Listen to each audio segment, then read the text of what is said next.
नमस्कार दोस्तों, आपके अपने YouTube चैनल SK हिंदी में आपका स्वागत है। आज हम जानेंगे सूर्यकांत त्रिपाठी निराला द्वारा रचित हिंदी कविता जिसका शीर्षक है सरोज स्मृति। इनका प्रकाशन वर्ष 1935 ईस्वी है। यह एक शोक कविता के नाम से जाना जाता है। दोस्तों, इस कविता को हम लोग पहले जानेंगे, फिर इसका व्याख्या जानेंगे और विशेष भी जानेंगे। दोस्तों, यह कविता नेट के पाठ्यक्रम पर आधारित है।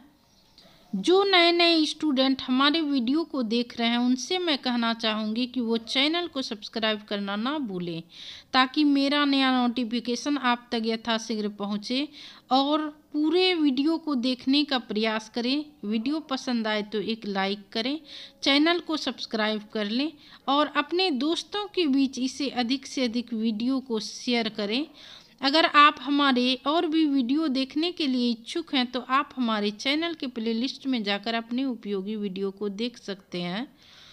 दोस्तों, वीडियो से संबंधित कुछ सुझाव मुझे देने के लिए इच्छुक हैं तो आप हमारे वीडियो के कमेंट बॉक्स पर जाकर अपनी समस्याएं मुझसे शेयर कर सकते हैं। सूर्यकांत त्रिपाठी निराला द्वारा रचित हिंदी कविता जो कि इस प्रकार से है।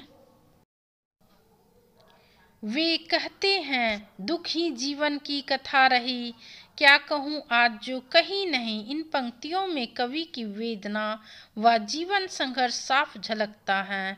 देखा विवाह अमूल नवल, तुझ पर शुभ पड़ा कलश का जल।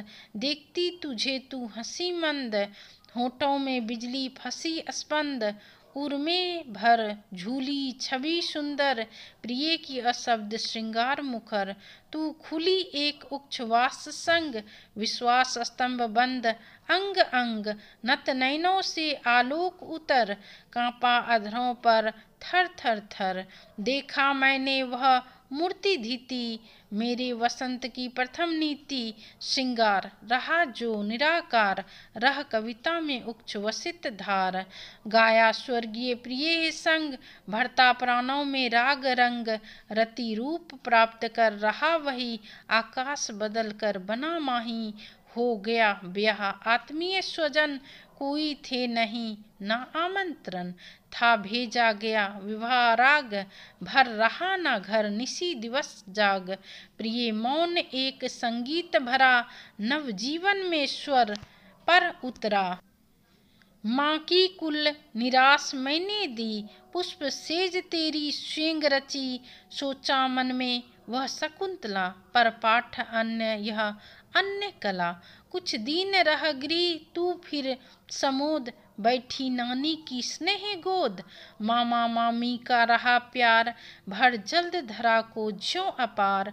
वे ही सुख दुख में रहे न्यस्त, तेरे हित सदा समस्त व्यस्त। वह लता वही की जहाँ कली, तू खिली स्नेह से हिली पली। अंत भी उसी गोद में शरण ली, मुंदे दृगवर महामरण। मुझ भाग्यहीन की तू संबल, युग वर्ष बाद जब हुई विकल। दुखी जीवन की कथा रही, क्या कहूँ आज जो नहीं कही। हो इसी कर्म पर व्रजपाल, यदि धर्म रहे नत सदा माथ। इस पथ पर मेरा कार्य सकल, हो भ्रष्ट शीत के से सतदल। कन्ये गत कर्मों का अर्पण कर, करता मैं तेरा तर्पण। सूर्यकांत त्रिपाठी निराला द्वारा हिंदी कविता सरोज स्मृति। इनका प्रकाशन वर्ष 1935 ईस्वी है। इनका व्याख्या हम लोग जानेंगे जो कि इस प्रकार है। सरोज स्मृति हिंदी में अपने ढंग का एकमात्र शोक काव्य है। कवि निराला जी द्वारा रचित अपनी पुत्री की मृत्यु पर लिखी इस कविता में करुणा भाव की प्रधानता है। विराग भाव के बीच नीति, श्रृंगार और कभी कभी व्यंग है और हास्यमूलक प्रसंगों को पिरोना इसकी अनोखी विशिष्टता है। यह अपने ढंग की अकेली कविता है जिसमें निराला का अपना जीवन भी आ गया है। सरोज स्मृति कवि ने अपनी प्रिय पुत्री सरोज के बाल्यकाल से लेकर मृत्यु तक की घटनाओं को बड़े भावशाली ढंग से अंकित किया है। इसमें कवि ने सरोज की बाल्यावस्था एवं तरुणाई के बड़े ही मार्मिक और पवित्र चित्र अंकित किए हैं। इस कविता में एक भाग्यहीन पिता का संघर्ष, समाज से उसके संबंध, पुत्री के प्रति बहुत कुछ न कर पाने का अकर्मण्यता बोध भी प्रकट हुआ है। इस कविता के माध्यम से निराला जी का जीवन संघर्ष भी प्रकट हुआ है। कवि निराला की बेटी का नाम सरोज है, जिसकी असामयिक मृत्यु हो गई थी। कवि दुखी होकर उसके विवाह के क्षणों को याद करते हुए कहते हैं कि तेरा विवाह बिल्कुल नए रूप में मैंने देखा था। तुझ पर कलश का शुभ जल गिराया जा रहा था। तो उस समय मुझे देखती हुई मंद मंद हंस रही थी। तेरे होठों पर बिजली जैसा कंपन था। तेरे हृदय में प्रियतम की सुंदर छवि झूल रही थी, जिसे अभिव्यक्त करना तेरे लिए संभव नहीं था, लेकिन वह तेरे श्रृंगार के माध्यम से अभिव्यक्त हो रहा था। तेरे झुके हुए नेत्रों से प्रकाश फैल रहा था और तेरे होठ कांप रहे थे। शायद तू कुछ कहना चाहती थी, या माँ का अभाव तुझे दर्द दे रहा था होगा। तुझे देखकर मुझे ऐसा लग रहा था कि मेरे जीवन के सुखद क्षणों का प्रथम गीत तो तू ही थी। निराला को अपनी पुत्री के विवाह के समय उसका श्रृंगार उनकी पत्नी के निराकार स्वरूप का स्मरण करा रहा था। पत्नी का वह श्रृंगार कविता में अभिव्यक्त हो रहा है। कविता का यह रस मेरे प्राणों में प्रिया के साथ बिताए गए राग रंगों को भर रहा है। वह अत्यंत सुंदर रूप मानो आकाश अर्थात स्वर्गलोक से उतरकर पुत्री के रूप में पृथ्वी पर उतर आया हो। पुत्री का विवाह संपन्न हो गया था। कोई आत्मीयजन भी नहीं था, क्योंकि किसी को निमंत्रण नहीं दिया गया था। घर में दिन रात गाए जाने वाले विवाह के गीत भी नहीं गाए गए थे। पुत्री के विवाह की चहल पहल में कोई दिन रात नहीं जागा था। अत्यंत साधारण तरीके से उसका विवाह संपन्न हो गया था। एक प्यारा सा शांत वातावरण था और इस मौन में ही एक संगीत लहरी थी, जो एक नवयुगल के नवजीवन में प्रवेश के लिए आवश्यक थी। कवि अपनी स्वर्गीय पुत्री सरोज को संबोधित करते हुए कह रहे हैं कि तेरी माँ के अभाव में माता द्वारा दी जाने वाली शिक्षा भी मैंने ही दी थी। विवाहोपरांत तेरी पुष्प सैया भी स्वयं मैंने ही सजाई थी।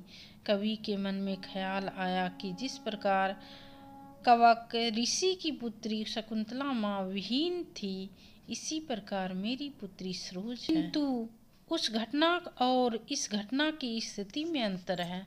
शकुंतला की माता उसे स्वयं छोड़कर गई थी, किंतु सरोज की माँ को असमय ही मौत ने अपने आगोश में ले लिया था। विवाह के कुछ दिन बाद ही तू खुशी के साथ नानी की प्रेमयी गोद पाने के लिए ननिहाल चली गई थी। वहाँ पर मामा मामी ने तुझ पर प्यार रूपी जल की अपार वर्षा की थी। तेरे ननिहाल वाले हमेशा तेरे सुख दुख में निहित रहे थे। वे हमेशा तेरे हित साधन में लगे रहे। तू वही कली के रूप में खिली, स्नेह से वहाँ पत्नी वहीं की लता बनी, और अंतिम समय में तूने मृत्यु का वरण भी वहीं पर किया था। कवि कहना चाह रहे हैं कि भावुक होकर के, हे पुत्री, तू मेरे जैसे भाग्यहीन पिता का एकमात्र सहारा थी। न दुख मेरे जीवन की कथा रही, क्या कहूँ आज जो कही नहीं, जिसे मैंने अब तक किसी से नहीं कहा, उसे आज क्या कहूँ। मुझ पर कितने ही वज्रपात हो, अर्थात कितनी भी भयानक विपत्तियां आए, चाहे मेरे समस्त कर्म उसी प्रकार भ्रष्ट हो जाए, जैसे सर्दी की अधिकता के कारण कंबल पुष्प नष्ट हो जाते हैं, लेकिन यदि धर्म मेरे साथ रहा तो मैं विपदाओं को मस्तक झुकाकर सहज भाव से स्वीकार कर लूँगा। मैं अपने रास्ते से नहीं हटूँगा। कवि अंत में कहता है कि बेटी, मैं अपने बीते हुए समस्त शुभ कर्मों को तुझे अर्पित करते हुए तेरा तर्पण करता हूँ, अर्थात मैं प्रभु से प्रार्थना करता हूँ कि मेरे द्वारा किए शुभ कर्मों का फल तुझे मिल जाए। तो इस कविता का विशेष जो कि इस प्रकार से है, कविता के माध्यम से निराला जी का जीवन संघर्ष प्रस्तुत हुआ है। दोस्तों, निराला जी का पूरा नाम है सूर्यकांत त्रिपाठी निराला। इन पंक्तियों के माध्यम से दुख ही जीवन की कथा रही, क्या कहूँ आज जो कहीं नहीं। पंक्तियों में कवि की वेदना साफ झलकती है इस कविता में। दोस्तों, इस कविता को हम लोग जाने और इसका व्याख्या जाने और इस महत्वपूर्ण पंक्तियों का हम लोग विशेष भी जाने। मिलती हूँ नेक्स्ट वीडियो में। धन्यवाद।